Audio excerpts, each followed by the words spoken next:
Process को आगे जारी रखते हुए आज हम लोग जिस टॉपिक पे बात करने वाले हैं वो है वेटेज मूविंग एवरेज। इससे पहले हम लोगों ने बात की है सिंपल मूविंग एवरेजेस पर, एक्सपोनेंशियल मूविंग एवरेजेस पर, और आज बात करेंगे वेटेज मूविंग एवरेजेस पर। अच्छा, अब ये वेटेज मूविंग एवरेज किस तरीके से सिंपल और एक्सपोनेंशियल से अलग है, और दूसरी बात इनको उपयोग करने का जो तरीका है, जो यूज़ करने का प्रोसेस है, वो पूरी तरीके से अलग है सिंपल और एक्सपोनेंशियल से। तो अगर आपने अभी तक सिंपल और एक्सपोनेंशियल मूविंग एवरेजेस के वीडियोस हमारे नहीं देखे हैं तो पहले इस सेशन को पूरा देखिए, क्योंकि इस सेशन का उन सेशन से बहुत कनेक्टिविटी नहीं है। सिर्फ एक कनेक्टिविटी है जो सिंपल मूविंग एवरेज का होता है कि कैलकुलेशन कैसे होगा, औसत निकाला कैसे जाएगा। ठीक है, एवरेज का कैलकुलेशन जो है वो एक प्रोसेस है, लेकिन वेटेज मूविंग एवरेज को इम्प्लीमेंट कैसे करना है वो प्रोसेस बिल्कुल अलग है। तो इस सेशन के बाद अगर आप लोग सिंपल मूविंग एवरेज के उस वीडियो को देखेंगे तो आपको बहुत हेल्प मिलेगी। पहले इस सेशन को पूरा देख लीजिए, उसके बाद आप नीचे डिस्क्रिप्शन में टेलीग्राम और व्हाट्सएप ग्रुप का लिंक है, वहाँ ज्वाइन होकर आप फिर उस सिंपल मूविंग एवरेज के वीडियो को भी देख सकते हैं। चलिए हम लोग शुरुआत करते हैं। देखिए, सबसे पहले समझ लिया जाए कि वेटेज मूविंग एवरेज है क्या। अच्छा, वेटेज मूविंग एवरेजेस को समझने के लिए उसके इम्प्लीमेंटेशन को समझना सबसे पहले ज़रूरी है। तो काम क्या करेगा ये समझ लिया जाए। देखिए, प्राइस में हम लोगों को मोमेंटम चाहिए होता है एज अ ट्रेडर। ठीक है, अच्छा एक बात बताइए, मोमेंटम क्या है? मोमेंटम एक तरीके से दौड़ है सर। एक जो आप लोग रनिंग करते हैं ना, उस वही मोमेंटम है। प्राइस के लिए दौड़ना ही उसका मोमेंटम है। ठीक है, तो दौड़ना कैसे संभव है आप खुद से सोचिए, अपनी स्ट्रेंथ से पहचानिए। मैं आपको एक एग्जांपल दूंगा और उससे आपको लगभग एक पूरी प्रोसेस की क्लैरिटी मिल जाएगी। जैसे मैं आपको बोलूं, ये एक यहाँ से मैंने एक ट्रैक बना दिया कि ये 4-5 किलोमीटर का एक ट्रैक है, आपको यहाँ से यहाँ तक दौड़ कर जाना है। अब आप जब दौड़ की शुरुआत करेंगे तब आपकी एबिलिटी, जो क्षमता है, वो पूरी की पूरी आपके पास सेफ है। अभी आपने कोई भी अपनी पावर को अभी खत्म नहीं किया, तो आपका मोमेंटम शुरुआत में बहुत तेज होगा और धीरे धीरे वो डिक्लाइन होता जाएगा, और जब तक आप इस रेस को कंप्लीट करेंगे तो लगभग आप अपनी पूरी क्षमता खो चुके होंगे। ठीक है, तो मोमेंटम क्या है? जहाँ से इनिशियल लेवल होता है वहाँ पर उस मोमेंटम सबसे तेज होता है, और जहाँ पर उसका पीक बनता है वहाँ पर मोमेंटम एक बार और सबसे तेज होता है। इस बात को समझने के लिए हम लोग थोड़ा सा विस्तार से इस पर जाना चाहेंगे, लेकिन यहाँ पर वो संभव नहीं है। इस वजह से जब आप क्लासेस में आते हैं तो मैं आपको बताता हूँ एक डाउ थ्योरी, जहाँ पर पहली रैली सबसे तेज होती है और लास्ट रैली उससे भी तेज होती है। ठीक है, टोटल डाउ थ्योरी में 5 वेव्स होती हैं, तो 5 वेव में लास्ट वेव सबसे ज़्यादा डिजास्टर होता है जब आप प्राइजेशन को सीखते हैं। तब वो सारे कॉन्सेप्ट हम लोग क्लासेस में सीखते हैं। देखिए, तो मैंने कहा जब मोमेंटम की शुरुआत हुई तो एज अ बिगिनिंग, यहाँ पर जब शुरुआत हो रही है तब सबसे तेज प्राइस मूवमेंट करता है, और ऐसे ही लास्ट में जब उसको खत्म होने को होता है। ठीक है, अब मोमेंटम कब होगा ये समझिए।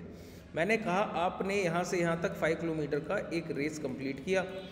अब मैं आपको बोलूँ कि कल फिर आइएगा, और कल जब आप आएंगे तो मैं आपके ऊपर क्या करूँगा, लगभग 60 kg का एक वेट रख दूँगा। ठीक है, लगभग 60 kg का एक वेट रख दूंगा, एक भार आप पर रख दूंगा आपके ऊपर। फिर कहूँगा अब इस 5 किलोमीटर की रेस को कंप्लीट कीजिए। अब हो सकता है या तो आप पूरा कंप्लीट ही ना कर पाएँ, आधा ही दौड़ पाएँ, या फिर अगर दौड़ भी पाएँ तो पिछले दिन अगर आपने आधा घंटा लिया था तो आज कम से कम आपको 2 से 3 घंटे का समय लगे। क्यों हो रहा है?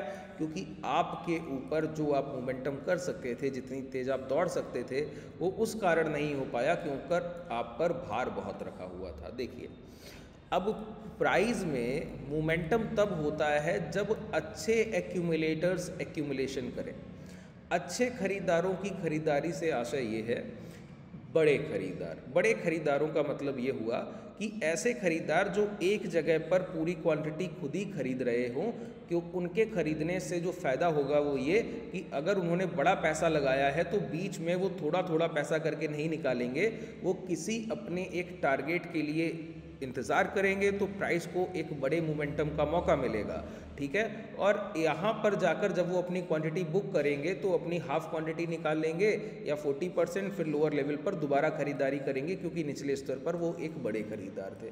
तो ऐसे मोमेंटम चलता है क्योंकि हमको इंस्टीट्यूशनल बायर को अगर आइडेंटिफाई करना आ गया, इसको हम कहते हैं स्मार्ट मनी कॉन्सेप्ट, भी इसी को कहा जाता है, ठीक है। ये एक स्मार्ट मनी कॉन्सेप्ट है कि अगर बड़े खरीदार एक रेंज में अच्छी बाइंग कर रहे हैं तो उसके अकॉर्डिंगली प्राइस जो मोमेंटम करेगा वो बड़ी तेज होगा और प्राइस में एक स्ट्रेंथ होगी, मजबूती होगी, क्योंकि खरीदारी बहुत अच्छी हुई है, लोअर लेवल पर बाइंग बहुत अच्छा हुआ है, ठीक है। इस कारण से प्राइस का मोमेंटम बहुत हायर है। अब देखिए, इसी मोमेंटम को रोक दिया जाता है रिटेलर्स के द्वारा। ये जो स्मार्ट मनी कॉन्सेप्ट है, इसी में रिटेलर के छोटे खरीदार, हम जैसे लोग जो सर हैं, हमारी खरीदारी कही जाती है बैड मनी, कि अच्छा पैसा नहीं है। अच्छा पैसा क्यों नहीं है, ज़रा समझिए।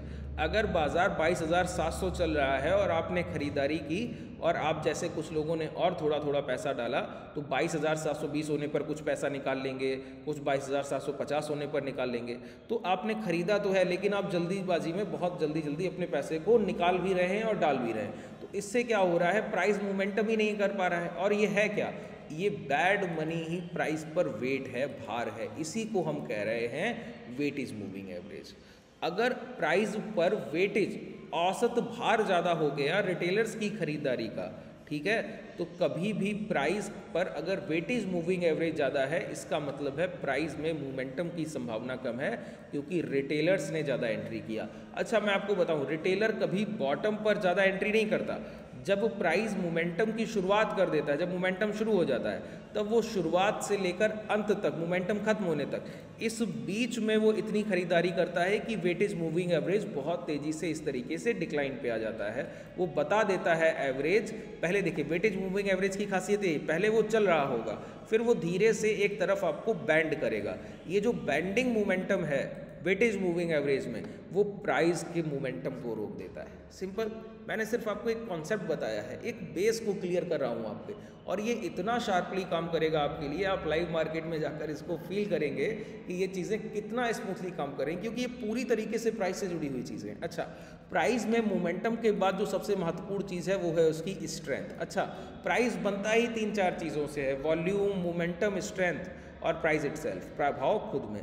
तो यही 3-4 चीज़ें हैं। अगर प्राइस की स्ट्रेंथ अच्छी है, मतलब उसकी मजबूती अच्छी है, अगर प्राइस की मजबूती अच्छी है तो उसमें मोमेंटम अच्छा होगा, और मोमेंटम अच्छा होते समय अगर रिटेलर्स की खरीदारी कम हुई, छोटे खरीदार अगर बाजार में कम हुए, तो वो मोमेंटम बहुत देर तक चलेगा। तो इसी को हम बोलते हैं, अगर प्राइस कभी भी, अब ध्यान से सुनिए, मैं सारे पॉइंट्स को 1 to 1 जोड़ रहा हूँ, समराइज कर रहा हूँ। मैंने कहा सबसे पहले प्राइस की स्ट्रेंथ अच्छी होनी चाहिए। अच्छा, स्ट्रेंथ का आइडेंटिफिकेशन हम लोग किससे करते हैं? इसके लिए एक इंडिकेटर है जिसको आप कहते हैं relative strength index, RSI। RSI पर मैंने एक सेशन किया हुआ भी है, अगर आपने नहीं देखा है तो डिस्क्रिप्शन में टेलीग्राम का लिंक है, वहाँ पर मैं वीडियो पिन करा दूंगा, आप जाकर देखिएगा। अगर आपको RSI और वेटेज मूविंग एवरेज का एक डेडली कॉम्बिनेशन का एक बिल्कुल नॉट टू नॉट वीडियो चाहिए, मैंने पहले भी दिया हुआ, अगर आपको दोबारा से लाइव मार्केट के परिप्रेक्ष्य में चाहिए तो मुझे बताइएगा, मैं दोबारा से एक सेशन करूँगा। अगर मुझे हाईएस्ट कमेंट मिलते हैं कमेंट सेक्शन में RSI और वेटेज मूविंग एवरेज के लिए, तो मैं उसके लिए एक कंबाइंड सेशन करूँगा कि उसको कैसे यूज़ करना है, ठीक है। हालांकि वो ट्रेडिंग व्यू के चार्ट पर हम लोग नहीं करते, वो हम लोग करते हैं चार्ट IQ के चार्ट पर। अच्छा, चार्ट IQ और ट्रेडिंग व्यू के चार्ट्स में डिफरेंस क्या है? ट्रेडिंग व्यू के चार्ट में हम लोग मोमेंटम को, मतलब प्राइस के डायरेक्शनल रेंज को, हम लोग बल्क ऑफ कैंडल्स को अगर कहा जाए बहुत अच्छे से देख सकते हैं, और इंडिविजुअल कैंडल्स को, जब आप प्राइस एक्शन को बेसिक से सीखने की शुरुआत करें तो चार्ट IQ का चार्ट सबसे ज़्यादा ज़रूरी होता है। ये जो अकाउंट मैं यूज़ कर रहा हूँ ये धन का डीमैट है, इसमें ट्रेडिंग व्यू के सारे आपके ऑप्शंस भी फ्री ऑफ कॉस्ट उपलब्ध हैं। इसी तरीके से चार्ट IQ का चार्ट भी आपके लिए फ्री ऑफ कॉस्ट उपलब्ध है। अगर अभी तक आपने इस डीमैट को ओपन नहीं किया है तो नीचे डिस्क्रिप्शन में धन के डीमैट का लिंक है, जाकर ओपन करेंगे तो यहाँ पर आपको दोनों ऑप्शंस फ्री ऑफ कॉस्ट उपलब्ध मिल जाएंगे, जहाँ पर आपको चार्ट IQ के चार्ट में 2 मिनट, 5 मिनट और 30 सेकेंड, 50 सेकेंड के टाइम पीरियड भी मिलते हैं, टाइम फ्रेम भी यहाँ पर आपको मिल जाते हैं, जिन पर हम लोगों ने पिछले सेशन में, दोपहर के सेशन में, आज में ही बात की है, ठीक है। अब समझिए, यहाँ पर हम लोग सबसे पहले क्या करें, अब देखिए मैंने समराइज़ किया, आपको बताया कि RSI अगर स्ट्रांग है, और RSI को देखना आपको आता होगा, ठीक है। RSI के स्ट्रांग होने का मतलब है कि RSI में प्राइजेशन के कुछ रूल रेगुलेशंस काम करते हैं। जैसे प्राइस में आप अगर लाइन चार्ट देखें, यहाँ पर कैंडलस्टिक चार्ट है, एक लाइन चार्ट है, तो लाइन चार्ट के कुछ यहाँ पर सेटअप्स होते हैं, जैसे कि W फॉर्मेशन हुआ। अगर RSI में कभी W फॉर्मेशन बनाया, अब मैं थोड़ा शॉर्टर टर्म में चीज़ों को लेके चल रहा हूँ, ज़्यादा समय नहीं लूँगा क्योंकि ये एक बड़ा कॉन्सेप्ट है, इसको यहाँ पर पूरा डिस्कस करना, डिस्क्राइब करना आसान बात नहीं है। 3 से 4 या 5 सेशन लगते हैं जब आप क्लासेस में आते हैं। क्लासेस में आने के लिए नीचे आपके पास डिस्क्रिप्शन में कॉन्टैक्ट डिटेल भी है। देखिए अगर यहाँ पर W फॉर्मेशन बना है या प्राइस RSI आकर एक जगह पे आकर इस तरीके से रुक गया है, इसका मतलब है स्ट्रेंथ एक्यूमुलेशन चल रहा है कि प्राइस में मजबूती का काम चल रहा है तेजी से। वो कैसे चलता है, अगर वॉल्यूम्स आ रहे होंगे तो चल रहा होगा, वॉल्यूम्स आ रहे होंगे उससे प्राइस अच्छा हो रहा होगा और वहाँ पर स्ट्रेंथ अच्छी हो रही होगी। अगर यहाँ पर RSI अचानक से गिरा और यहाँ पर इस तरीके से रुकने लगा, वहाँ पर प्राइस पर आपने वेटिंग मूविंग एवरेज लगा कर रखा है, उसके नीचे भाव था, अब उसके ऊपर जा रहा है और ये बेंड हुआ ऊपर की तरफ, तो देखिए प्राइस की मोमेंटम अच्छी हुई, वेटिंग मूविंग एवरेज के ऊपर निकल रहा है, ठीक है। और इसी के साथ RSI भी एक्यूमुलेशन कर कर अपने हाई ब्रेक कर रहा है। समझ लीजिए ये सबसे बेस्ट टाइम है अपॉर्चुनिटी को ग्रैब करने का और यहाँ पर अपनी ट्रेड्स डिप्लॉय कीजिए। चलिए अब हम इसका कुछ एग्जांपल लाइव मार्केट में देख लेते हैं। सबसे पहले हम लोग क्या करें, मूविंग एवरेज को यहाँ पर लगा लिया जाए। मूविंग एवरेज को लगाते समय देखिए कोई अभी सेटिंग्स में चेंज नहीं करेंगे, सेटिंग्स में चेंज करने का समय आएगा वो हम लोग उसी समय करेंगे। यहाँ पर देखिए WMA मैंने यूज़ किया। अब कुछ लोग बोलेंगे ये सिंपल मूविंग एवरेज है, अरे सर जो बोल रहा हूँ उसी तरीके से सेटिंग्स को चेंज कीजिएगा, इसके अलावा कुछ मत कीजिएगा। ये मैं आपके बेसिक्स को बहुत क्लियर कर रहा हूँ यहाँ पर, ठीक है। जो पॉइंट्स जैसे बोले जा रहे हैं उनको उसी तरीके से यूज़ कीजिए, उसके अलावा कुछ भी करने की ज़रूरत नहीं होनी चाहिए। अब देखिए यहाँ पर आ जाइए, यहाँ पर मैं आपके लिए RSI यहाँ पर लगा देता हूँ, ठीक है। RSI यहाँ पर आपने RSI रिलेटिव स्ट्रेंथ लगाया। अब मैंने क्या बोला, ध्यान से सुनिए, प्राइस को बहुत ध्यान से देखते जाइए और सारी चीज़ें आपकी क्लियर हो जाएंगी। मैंने कहा पहले W फॉर्मेशन और प्राइस का रिलेटिव स्ट्रेंथ इंडेक्स ये यहाँ पर स्ट्रांग होना चाहिए और आपका W वेटेज मूविंग एवरेज के ऊपर प्राइस होना चाहिए। जैसे ही वेटेज मूविंग एवरेज बैंड होने लगे तो समझिए मोमेंटम रुकेगा। RSI 70 to 80 पहुँचने लगे, 85 पहुँचने लगे तो समझ लेना मोमेंटम रुकेगा। हर बार की कहानी यही, और इसी तरीके से आपको चार्ट्स पे चीज़ों को प्लॉट करना है। यहाँ पर मैं इसको थोड़ा सा और डार्क कर दूँ जिससे आपकी समझ अच्छी हो, आपको दिखे अच्छे बेहतर तरीके से, ठीक है। ये देखिए मैंने इस तरीके से इसको और डार्क कर दिया, ठीक है। अब यहाँ पर आ जाइए, देखिए बहुत ध्यान से चीज़ों को देखिएगा। यहाँ पर पहले क्या हुआ, देखिए यहाँ पर वेटेज मूविंग एवरेज बैंड हो गया। बैंड होने का मतलब है चलते हुए एवरेज में एक धीरे से यहाँ पर घुमाव आना, इसको कहते हैं मूविंग एवरेज का बैंड हो जाना। यहाँ पर मूविंग एवरेज बैंड हुआ, प्राइस नीचे आया, RSI भी नीचे आने लगा, मतलब अब यहाँ पर रिटेलर्स की खरीदारी का भार मोमेंटम से ज़्यादा हो गया, तो प्राइस क्या चल पाएगा, क्या नहीं चल पाएगा। प्राइस ने एक लो लगाया, RSI ने भी अपने एक लो लगा दिए 17-18 के, ठीक है। प्राइस ऊपर जाने की कोशिश कर रहा है, RSI भी ऊपर आने की कोशिश कर रहा है, ठीक है।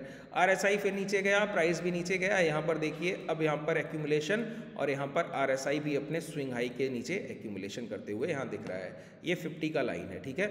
अब प्राइस ने क्या किया, वेटेज मूविंग एवरेज के ऊपर अपने ये स्विंग हाई निकाले, ये स्विंग हाई निकाले और यहाँ पर RSI ने भी 50 के ऊपर अपनी स्ट्रेंथ दिखाई और प्राइस क्या है, वेटेज मूविंग एवरेज के ऊपर ट्रेड कर रहा है। और यहाँ पर बैंड किधर हुआ है, ऊपर की तरफ, मतलब प्राइस के मोमेंटम शार्प हैं। रिटेलर्स यहाँ पर एग्जिट करा लिए गए। रिटेलर्स के एग्जिट की थ्योरी क्या है, एक बार हिट कीजिए, यहाँ पर जो बायर्स आए उनके एसएल हिट यहाँ पर कीजिए, दोबारा अंदर आ जाइए। यहाँ पर रिटेलर्स की लेस क्वांटिटी होगी और इंस्टीट्यूशन सबसे ज़्यादा डोमिनेशन पोजीशन में होगा, तो प्राइस क्या करेगा, मोमेंटम करेगा। बिल्कुल क्लियर, देखिए शार्प सिग्नल मिलता है, अवर्ली टाइम फ्रेम है, इतना शार्पली काम कर रहा है। अब देखिए है क्या, यहाँ पर अगर आपको हैजिंग आती है तो बाजार को एक पैसा देने की ज़रूरत नहीं, चाहे बाजार अब जो भी कर ले। इस तरीके के प्राइजेक्शन पर हम लोग बाजार को एक पैसा नहीं देते, सिंगल कॉइन ऑफ मनी पे नहीं करते। कारण क्या है, उसके पीछे का सबसे बड़ा रीज़न है हैजिंग। मैं आपको जो भी कॉन्सेप्ट सिखा रहा हूँ अगर आप उसको हैज कर कर इम्प्लीमेंट करेंगे ना तो आपके परिणाम बहुत ज़्यादा उत्साहवर्धक होने वाले। उसके पीछे कारण क्या है, हैजिंग में हम पोजीशंस को, अब मैं यहाँ पर बोलूँ कि मैंने यहाँ पर लॉन्ग तो किया है लेकिन 21,400 से बाजार अगर 21,000 भी आ जाएगा तब भी मैं बाजार में एक पैसा लॉस नहीं करूँगा। अब बताइए मार्जिन ऑफ एरर कितना बड़ा है, 400 पॉइंट गिरावट के बावजूद मैं बाजार को एक पैसा नहीं दूंगा और अब ट्रेंड तो मेरे फेवर में है ही है, वहाँ तो मैं कमा कर जाऊँगा। ये हैजिंग के सबसे बड़े बेनिफिट है कि आपके अगेंस्ट। आप ऑप्शन बायर हैं, 15 मिनट आपके अगेंस्ट में प्राइस चला 50 पॉइंट, आप बाहर निकल जाते हैं। मैं बोलता हूँ 400 पॉइंट चलेगा, वहाँ भी आपको एक पैसा देने की ज़रूरत नहीं है बाजार को, ठीक है। बहुत सिंपल तरीकों से प्राइस पे काम कीजिए, कुछ भी एक्स्ट्रा ऑर्डिनरी करने की ज़रूरत नहीं। यहाँ पर ये हाई ब्रेक हुए, लॉन्ग कीजिए, सिंपल। प्राइस में फिर वेटेज मूविंग एवरेज बढ़ रहा है, फिर से हाई की तरफ निकला, फिर ऊपर निकला, यहाँ पर देखिए 50 का रिटेस्ट हुआ, फिर प्राइस ऊपर निकला, फिर यहाँ लॉन्ग कीजिए स्विंग हाई के ऐसे, फिर आपको टारगेट मिलेगा। अब दोबारा वेटेज मूविंग एवरेज के नीचे प्राइस आ गया, यहाँ भी कोई स्विंग हाई नहीं जा रहे, प्राइस यहाँ पर आकर रुक गया। अब ये कोई भी स्विंग हाई यहाँ भी नहीं निकले। अब प्राइस में क्या है, मोमेंटम रुका रहेगा। फिर से देखिए स्ट्रेंथ एक्यूमुलेशन 50 के नीचे RSI और वहाँ रुक कर रह गया। यहाँ भी प्राइस आकर अपने लास्ट स्विंग लो के पास, इसी W फॉर्मेशन के पास जहाँ पर उनका पिछला एक्यूमुलेशन था, उसी के जोन में आकर दोबारा एक बार स्ट्रेंथ बनाया। फिर से RSI 50 को निकला, हम लोगों ने यहाँ रेंज को ब्रेक किया 21,700 के ऊपर, फिर एंट्री कीजिए, फिर टारगेट लीजिए। ये इतना शार्पली काम कर रहा है, बस आपको इसको इम्प्लीमेंट करना ही तो सीखना है, इसके अलावा कुछ सीखने की जरूरत है। अब देखिए फिर यहाँ पर प्राइस बैंड हुआ, price W weightage moving average के नीचे, कोई शॉर्ट का लॉन्ग का पोजीशन नहीं रखना है। फिर प्राइस देखिए ऊपर गया, हाई को ब्रेक करने से पहले फिर लॉट आया और यहाँ पर W फॉर्मेशन फिर बनाया, और फिर प्राइस ऊपर जाकर यहाँ पर देखिए यहाँ भी W फॉर्मेशन बन गया, और फिर प्राइस ऊपर जाकर 50 के ऊपर यहाँ पर एंट्री दे रहा है, फिर लॉन्ग कीजिए, फिर टारगेट आपके पास है। इतना सिंपल, इतना काल्म सेटअप आपके लिए ये है कि अगर आप बस इसको इंप्लीमेंट करें। अभी मैंने कोई सेटिंग्स में चेंज नहीं किए, 9 का W मूविंग एवरेज यूज़ कर रहा हूँ, वेटेज मूविंग एवरेज, RSI 14 का है, टोटल नंबर ऑफ कैंडल्स यहाँ पर 9 घंटे का, यहाँ 14 घंटे का, बस इतना ही आपको करना है। इसके अलावा कुछ भी अलग से यूज़ नहीं करना है। कोई भी डाउट अगर रह गया हो तो मुझे नीचे कमेंट सेक्शन में बताइएगा। शुभ रात्रि।